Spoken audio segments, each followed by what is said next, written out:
Welcome back to SportsLine here on News Channel 5 Plus. We are live and we are having a great time getting ready for the NHL Stadium Series game between the Predators and the Tampa Bay Lightning, which comes up a week from Saturday. But before that, a week from Friday, is the Homebase Freakout, the big celebration party over at Tailgate Brewery. That's correct? right. That's right. And it's put on by these two gentlemen representing the Renegades of Puck, Crazy Charlie Saunier, and of course Impact Wrestling superstar Eric Young joining me here in studio. And there you see right there, there is the Homebase Freakout, getting ready for that.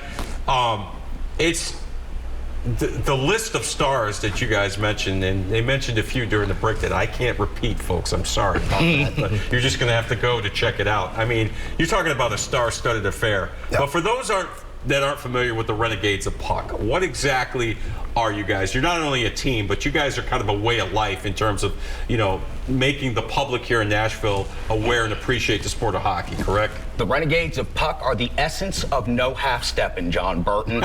We believe in the glorious game. We believe that hockey is the most fantastic sport that's ever been played, and we have so many diehards across Middle Tennessee and the region and the country itself that crave the kind of independent, honest, fun coverage that the Renegades of Puck have delivered. We've been doing this now for 12 years. We've done over 600 shows, and while we are just gaining some momentum and catching fire in the online video podcast world, our radio exploits were known throughout the region, of course, all throughout Nashville when I used to be the host of Predneck Nation Radio. Now the Renegades of Puck podcast is really trying to up the level of coverage here yet again. Before, it was about expanding the coverage. When I first came here, much like EY was telling you, there was very little. What did exist was awesome and very passionate, but there wasn't enough. So my mission for the next decade was to expand the amount of voices out there and help more people get on the air, get shows going, and get that stuff going. But now, that mission is complete. You look across the landscape, and the Nashville Predators media market might be one of the finest hockey coverage markets that's not in the country of Canada. We have so many podcasts and reporters, and Channel 5 does such a great job. You and Steve getting out there and covering the team and covering not just the games, covering everything about it, talking about the setup for the Stadium Series. That's something that was never happening when I first came here. So mission complete on phase 1.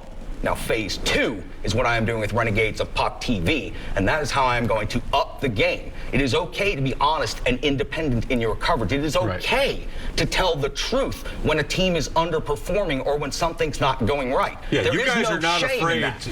You guys are not afraid to, as we like to say, tell it like it is. Right? JB, we say jump in the trenches with the Renegades of Puck for a reason, because it's hockey trench warfare. Right. And sometimes opinions can be strong, and strong opinions can help fix things and help build things and help get the future going in the right direction. Now, I've had a lot of strong opinions over the years, and many of them have been proven to be right in the end or in a historical sense. So I may not make a lot of friends along the way, but the work I have done over the last 12 years in the city of Nashville is undeniable. You can go and check it out. I have never deleted a show. I have never deleted a file. Every opinion I've ever shared is available to you out there on the internet. I encourage people, check my math, check my numbers, and certainly check out the Renegades of Puck, because we will deliver the goods every time you give us the opportunity. I won't fail them, John. I won't. Oh, I know. You never have. And Eric, I know as a lifelong hockey fan, you have to be able to appreciate that, right? Because let's face it, there are a lot of, franchise favorable coverage for a lot of teams, especially in hockey. I experienced it in Pittsburgh with the Penguins.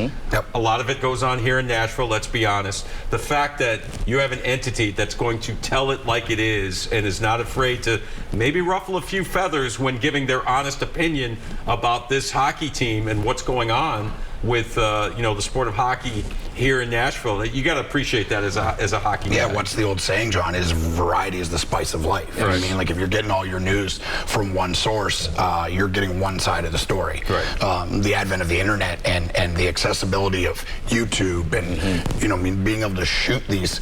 I shoot a hockey gambling show in my spare room, and it looks like I'm in a studio. You know what I mean?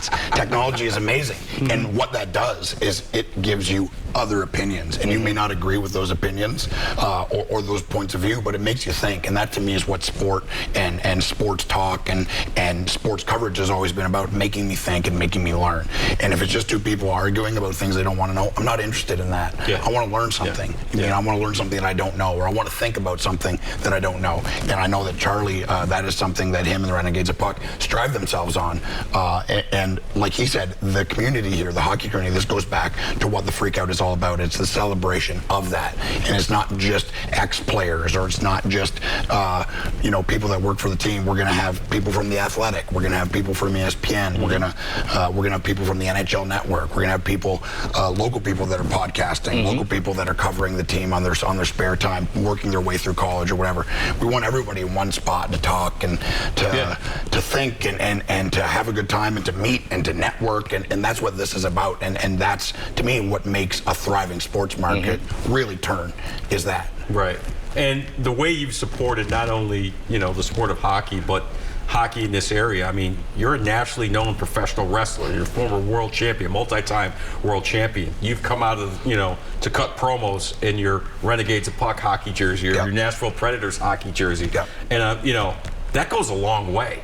And I know that's a conscious effort for you to let people know, hey, we got something good down here in the South, in the Mid-South, when it comes to the sport of hockey. Yeah, and then I, growing up in Canada, living there for 24 years, I've got tons of friends that still live there. And when people come, family comes, I try to get them to a game or whatever, and people are blown away, right? They're just blown away. Hockey, the Predators changed the game experience. They changed it. Vegas has now taken it to another level altogether. I mean, there's no doubt. But what they the base was set here in Nashville. People from Canada used to going to Maple Leafs games, or used to going to Habs games, and they're playing in, in the Bell Center and these historic arenas.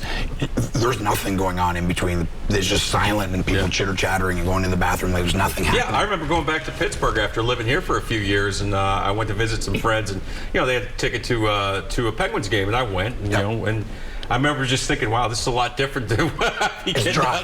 It's a good atmosphere. Obviously, Penguins fans, Pittsburghers, they love the Penguins. They show up, they cheer, they love Sidney Crosby, 500 goals the other night, all that kind of stuff. But it's a different vibe when you go to a Preds game. And I tell people all the time, even if you're not the biggest hockey fan, if you visit Nashville, get yourself to a Preds game. Just go 100%. Hang out. Leave it to a world-class hospitality and entertainment city to know how to take a game and turn it into a show. And I understand there are purists out there who grew up, like E did up in Toronto, going to the games where it was a more laid-back, subdued affair, that the hockey was the focus. That's why you were there, and that was the only reason you were there. But what the Nashville Predators have done is allowed the more common sports fan to come into an arena where they may not have necessarily felt very welcome before, because they didn't understand what they were seeing.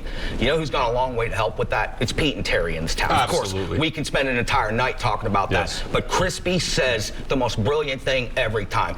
Don't worry about the rules. Sit down, watch the game, and enjoy it. There's so much speed and passion and fury. That's just when they're playing in normal 5-on-5. That doesn't even count the physical aspects of the things.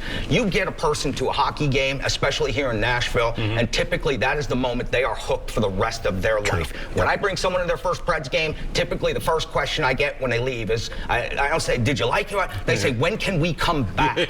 When can I come? Because they don't want to just come to a hockey game in Nashville. JP, there's nothing better than at the end of a night, the Preds roll out with an empty netter, 3-1 victory on home ice. It's about 9:42 in the evening. Those front doors swing wide open to 5th and Broadway. And you have Music City, USA. The greatest entertainment strip in the world. With its arms Broadway. wide open and ready for you. So it's an amazing experience to come here and go to a game. I love it. One of the reasons that I decided to come to Nashville is because I saw so much potential with the crossover and the mixing of the entertainment industry. I was covering minor league hockey in Greenville, South Carolina. Shout out to the former Greenville Growl, the now Greenville Swamp Rabbits of the ECHL. And I was And I was covering a championship series, and there were 30 people at the game. 30 for Game 6 of the Kelly Cup final against Trenton. When the Greenville Growl won the Kelly Cup, there were 30 people paid in attendance to see it, and probably half of them were friends and family. Yeah, I might have been the only person there in the city that was cheering for that hockey team. The Nashville Predators don't have that problem. They roll 15, 17,000 in every night that go absolutely crazy. Then they spill out on Broadway. They rent hotel rooms. They go to the bars. They go to the restaurants. They buy the boots. They buy the hats. They buy the shirts. They go home at the end of the weekend. Take pictures by the Elvis statues, right? Right. Get your pictures taken, go on home, and you've had the weekend of a lifetime. And the Predators. And you know what happens? A lot of people end up, they go home, they pack their stuff, and they move here. Absolutely right. And the Predators have become a big part of all of it. Every bit of it. Yep, that's true. All right, we got to take another break. When we come back, as much love as we're getting the Predators, they're 0-3 since the All-Star break, so we're going to get these guys take. Okay, I want to hear that theory when we come back, and we may talk a little pro wrestling, too, with Impact star Eric Young. Stay with us here on SportsLine. We're having a ball. Hope you are, too. We're back after this.